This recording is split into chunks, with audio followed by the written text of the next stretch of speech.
Hello, I'm User-Friendly's assistant, and in this video I wanted to talk about how I set up controls. So I do a lot with the game controller sort of thing.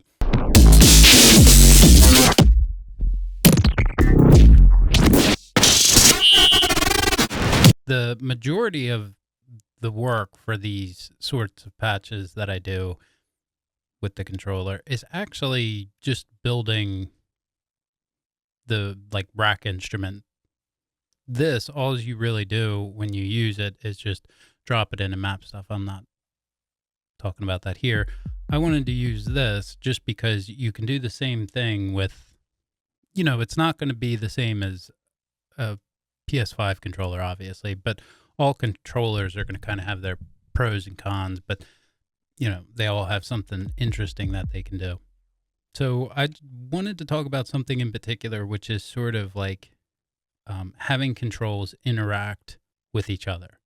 So, for example, this controller, I think this is a BeatStep Pro, it has pressure sensitivity.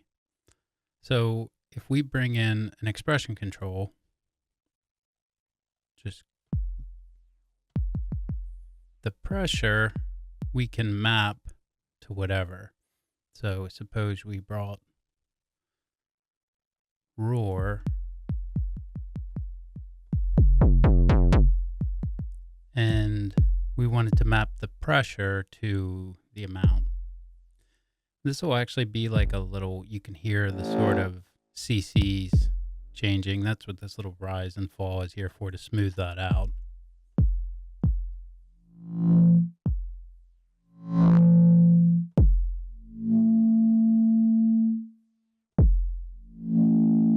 So that's fine. The thing that I think is kind of interesting is if we were to bring a snare drum in, we'll have to do this. So if you hit this little button here, you can kind of map out what instruments play. To get to this, I grouped this together. I'm not sure if you called that, but. So now we have a snare on this pad and the kick here. But both of them are going to run through the roar. So if I hit the kick and then press down and then hit the snare, it'll kind of feed back. You can see though that this, when I hit this, it's also affecting the amount. So I'll move the expression control to just the kick. So now only when I hold this pad is that feedback amount going to go up. But again, the snare is still going through it. So let's say we put another expression control on. No, not that. This. So now we have basically another pressure control, one for this trigger and one for the snare trigger. So we'll map that to the time and smooth it out.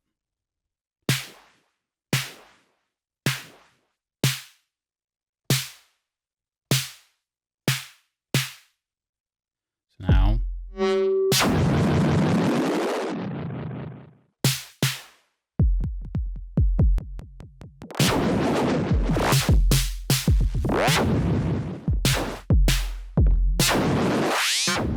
so there's like a weird interaction between these two nodes. I'll do the same thing with the controller where, this button will trigger a particular sound, this button will trigger a particular sound, but they're maybe both modulated by this joystick, whatever, all that sort of stuff. So let's say we took another note, maybe we'll use this one up here. We could just do a MIDI envelope. So now, put that there, lock it down just to this note, and we'll do, let's say, a reverb. And the reverb will only come on when this note is hit. More though, I want more. 100%.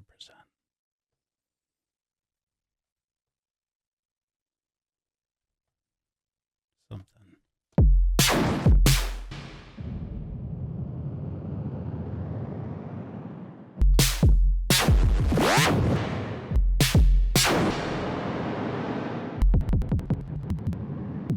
Now you can sort of use reverb as a percussion element, if that makes sense.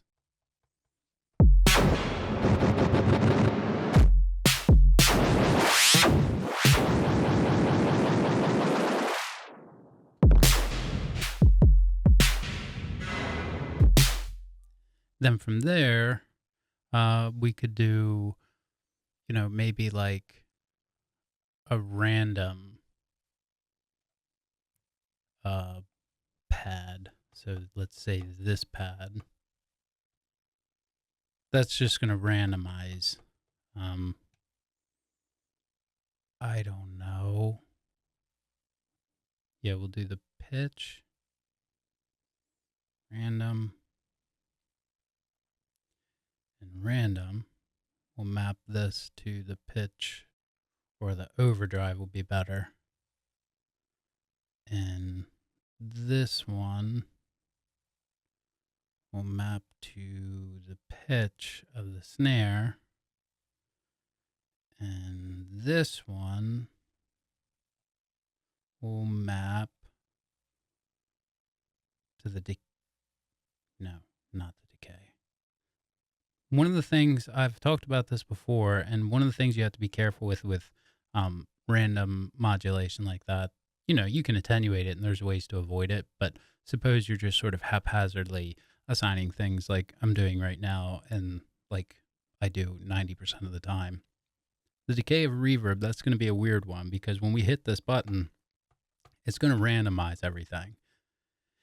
There's a good chance it'll randomize completely wet, and then it's just stuck there until you hit the random again. So I'll usually go for stuff more like size or maybe the filter, whatever else. This is just kind of a thing where you want to be careful about straight up random modulation. Maybe instead we'll do on another pad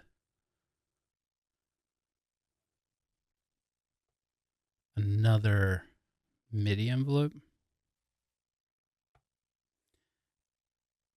And this one will go to the decay. That way we can get that big kind of like decay sort of swell only when we hit the button. So this is going to randomize everything.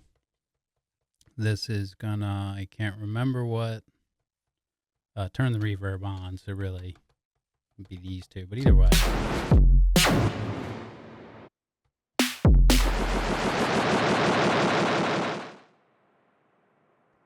So nothing's happening when I hit this, because it's only going to work if this button is hit too.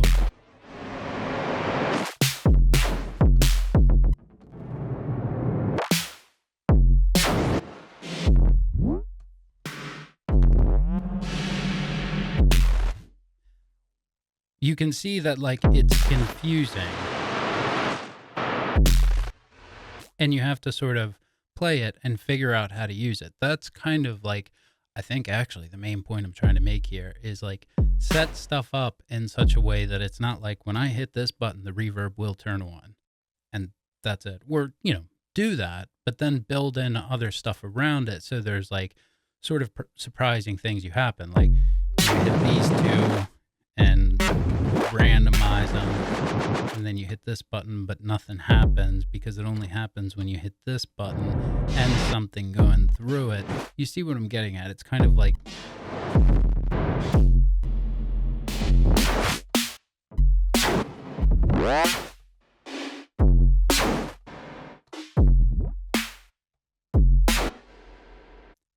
but still it's kind of like wonky when we hit these buttons and nothing happens. It feels a little weird. So we'll just do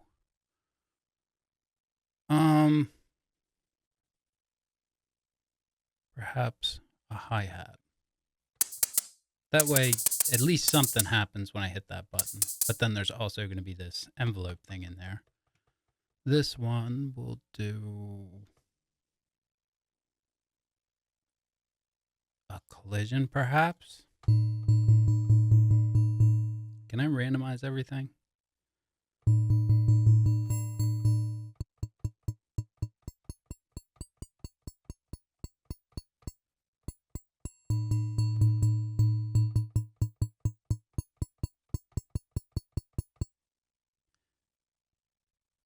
Let's put a shifter on it.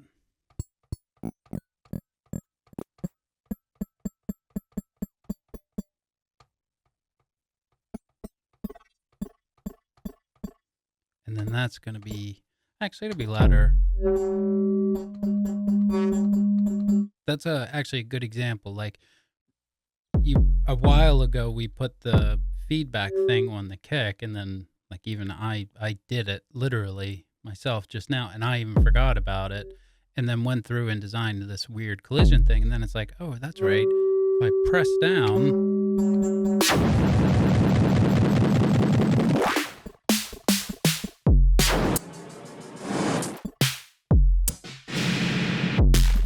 so you like build like button combos and stuff.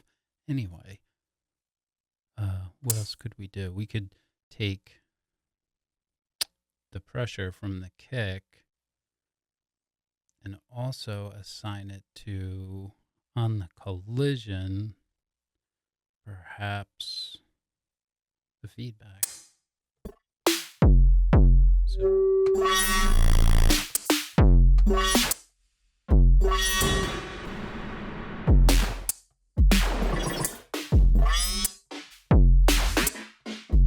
I actually don't really like playing with pressure because I'm bad at finger drumming. I want something on this note. So we'll do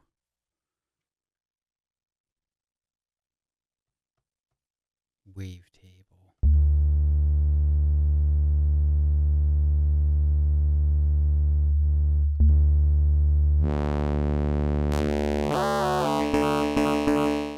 And actually, this will be interesting. We'll do another expression control. Actually, it's not really going to be very interesting at all.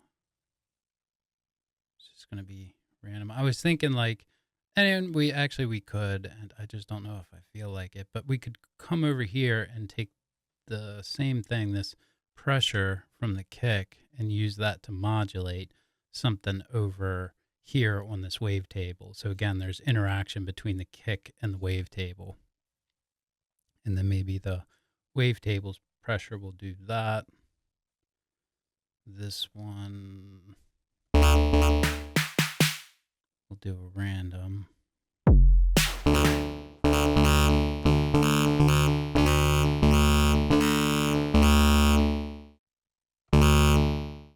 Loop this envelope.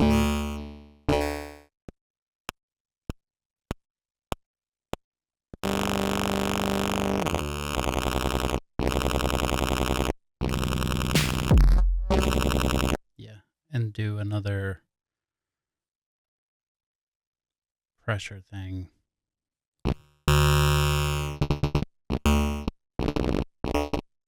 The other thing, this is something else I've talked about, like I would expect that when I press hard, it goes faster, not slower. So that's just kind of something else to sort of keep in mind, is to set the controls up in the front, on the front end, how you would expect them to work.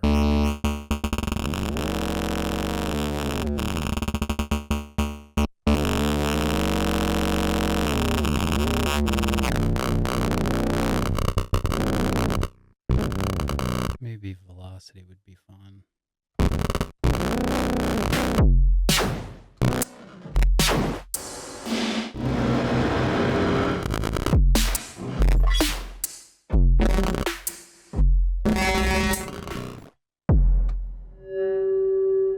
That one's still throwing me for a loop because nothing actually feels like it's happening because no sound happens.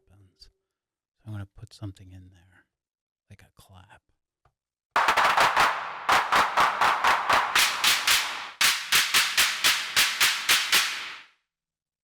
And the other thing, the reason this isn't really working for me is because there's no drum bus on this.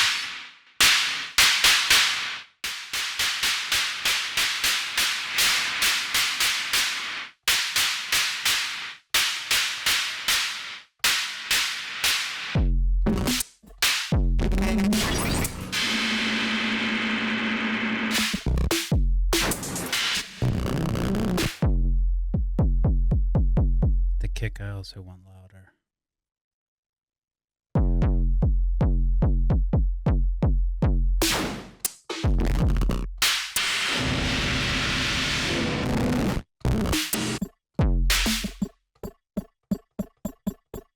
And collision's not punching through. So we'll do a drum bus to make it punch through. And some boom.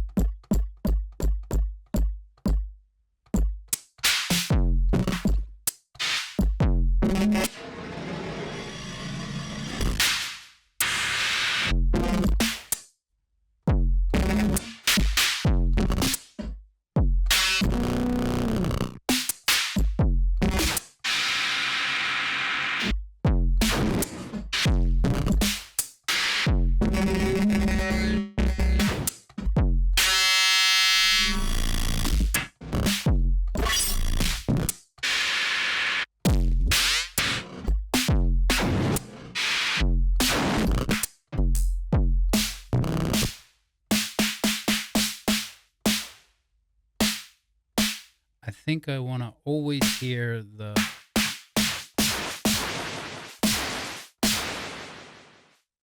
that feels more natural to like always know that it's happening. I'm also going to do a multi-band because I like it. And put a comb filter.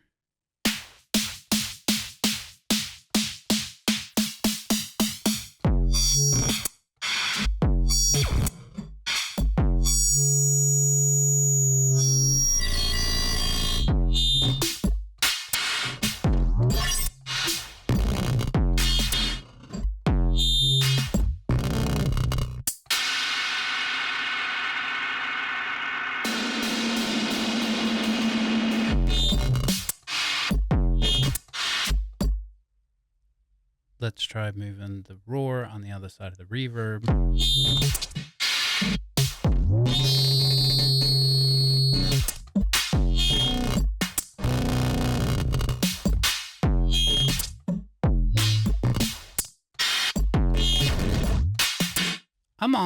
I was talking about this just a second ago. I'm bad at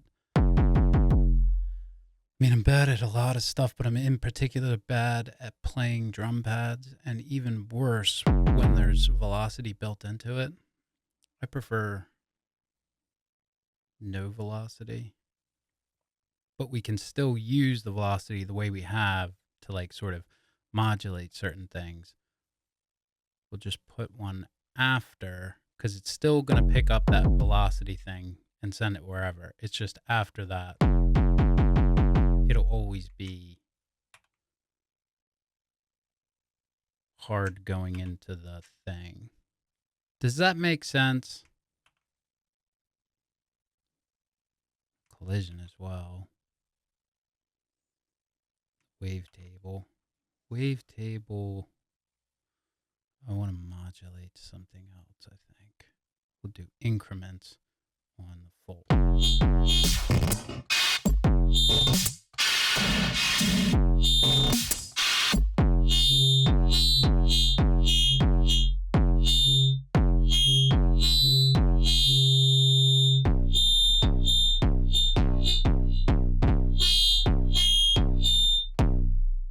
It's too much.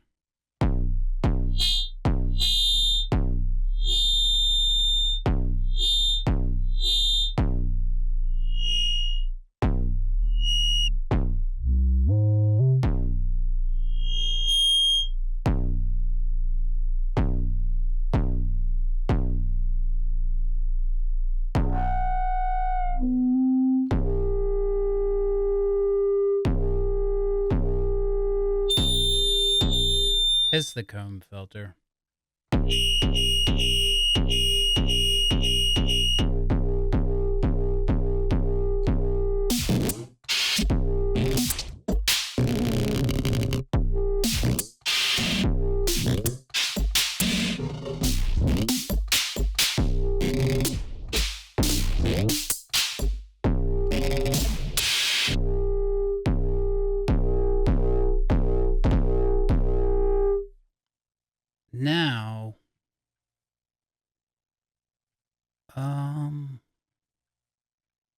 Let's do another roar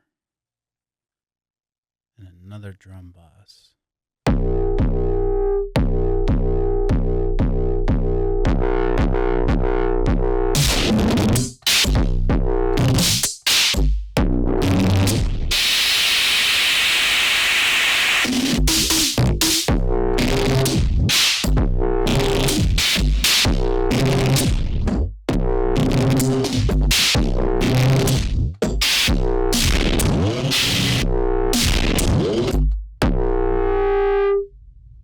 I didn't put anything on that key. Also, I want the pitch to modulate on the kick. So on. And then we're going to be done, I promise. Envelope MIDI. That note.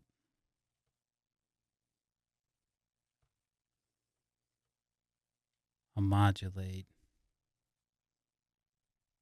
pitch of the kick.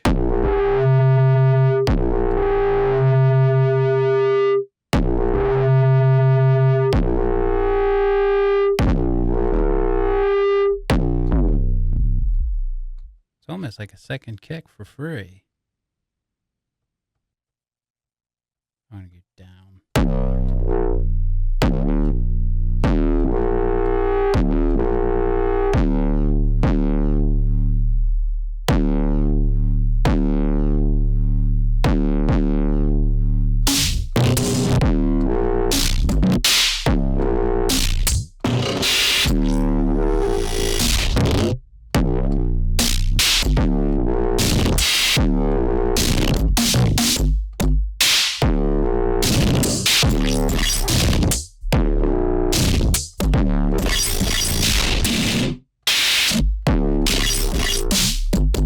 See, it's like two different sounds because this pad is modulating something on this pad, so it's like we get two for free.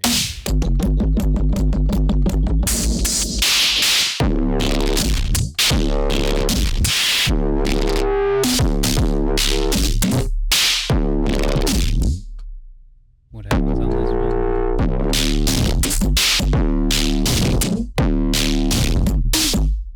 Whatever. You get it. Either way, confuse yourself is the moral of the story here.